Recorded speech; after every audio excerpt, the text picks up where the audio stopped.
not deliberate, unquote, which again is obviously refuted by clear facts. The fact that it went on for 3 days and was not stopped, and now on the record we've accumulated at least 19 examples of orders to fire on refugees during this period, during several weeks in mid-1950. And the orders to kill people in white?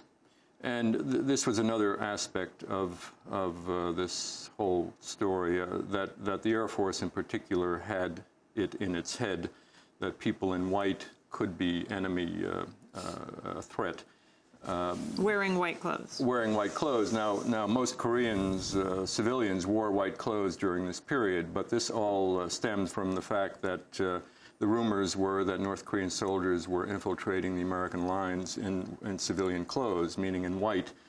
And this is what happens in war. You let loose the dogs of war and they go wild, and you just cannot control it. And so these jet pilots flying over from bases in Japan, at their intelligence briefings, were told that people in white could be dangerous, and sometimes the air observers would actually send them to targets who were refugee columns walking down the roads because they were wearing white. Was this being raised when President Bush went to South Korea? There were mass protests around the issue of mad cow and beef imports being allowed into South Korea. What about no gunnery? To my knowledge, of course, officially, the new conservative government certainly would not raise the issue. The Truth and Reconciliation Commission that is working right now and will be for another couple of years at least was established under the previous liberal government of President No.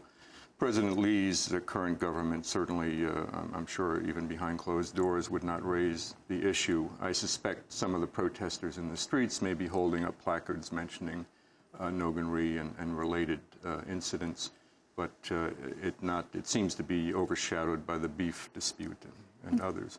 And can you talk about the mass execution of political prisoners and leftists in 1950 and the U.S. role in that? How did that come up at the Truth and Reconciliation Commission? This is a remarkable chapter of 20th century history that has been hidden largely for decades. Of course, it was whispered about South Koreans, older South Koreans know about these things, including even no gunnery, but they dared not talk about them publicly during the dictatorships of Syngman Rhee and Park Chung-hee and others until the 1980s, 1990s. And now the Truth and Reconciliation Commission finally has sort of a government imprimatur that it can apply to these investigations and stories, and people can finally face up to what happened. And what happened was that in a matter of a few weeks in mid-1950, as the North Koreans pushed down the peninsula, Syngman Rhee's right-wing government rounded up all tens of thousands of suspected leftists, including tens of thousands of political prisoners being held already, and simply took them out into the countryside and shot them in the head and dumped them into mass graves. The Commission believes that a very conservative estimate of the number killed is 100,000. They think it may have been more like 200 or even 300,000 people killed. And they are now, for the second summer season, they are excavating mass graves at several sites around South Korea. The reason, the ostensible and immediate reason for these executions was to prevent the North Koreans from freeing these people who would then reinforce their army or their programs in various ways as they took over South Korea. The U.S. role is a bit murky and ambiguous. However, the most interesting and unique document that we have found so far is one that shows that an American colonel, an advisor to a South Korean army division, gave his approval to the proposed execution of 3,500 political prisoners in Busan, in the southern port of Busan.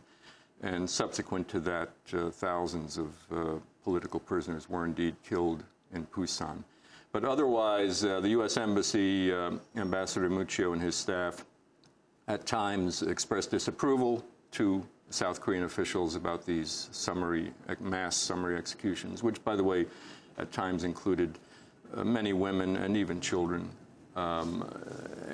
However, General MacArthur, who was the overall commander, was said, according to the declassified record, was said to feel that this was an internal matter of the South Korean government, even though he had formal control over the South Korean forces that were carrying out these executions. Could cases like No Gun Race spark demands for reparations from the United States?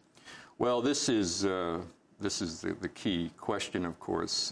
The U.S. Army, in its 2001 investigation of No Gun Ri, acknowledged in a footnote that it had learned about other incidents, which, of course, now are coming out more openly, formally, and indicated that it would not be investigating the other incidents because this would simply open a Pandora's box, so to speak, not just in Korea,